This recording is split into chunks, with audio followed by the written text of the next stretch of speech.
Kyle? Sa akin siya. Akin yung JC. Sige Kyle, paligsahan na lang tayo kung sino magugustuhan ni Betchay. Sige JC, paligsahan na lang tayo. Malamang ako magugustuhan yun, ikaw malakas mangasar eh.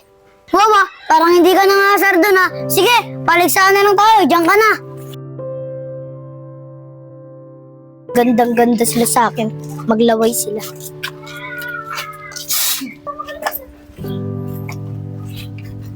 Si Betchay ba yun? Oo nga, di ako pwede magkamali. Betchay! Ay, ikaw pala Kylie, bakit? Betchay, ano nangyari sa'yo? Ba't gumanda yung mukha mo? Bakit? Gumanda ba ako? Simple lang naman. Pinagamot kasi ako ng tatay ko sa pinakamagaling na albularyo. Kaya gumanda ako. Talaga ba, Betchay? Ibig sabihin may pag-asa din ako gumanda? Ha? Pag-asa? Nagpapatawa ka ba? Hindi na yan kakayanin. Forever na yung mukha mo. Grabe ka naman, Betchay. Ganto din naman yung mukha mo ah. Gumanda ka lang, nag-iba na yung ugali mo. Bakit? Totoo naman ah, na naiinggit kayo kasi maganda ako. At saka wag mo na akong tawagin kaibigan. Wala akong kaibigan na pangit. Ano nga pangit? Grabe naman si Iris.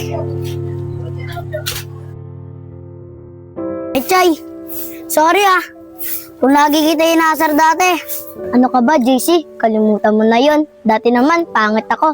Kaya ngayon, di mo na ako pwedeng asarin kasi maganda ako. Pogi ka. Magugustuhan nga sana kita. Kasi sabi sa'yo ni Kyle, di ka daw nagpapatindamit at ang batot-batot mo daw.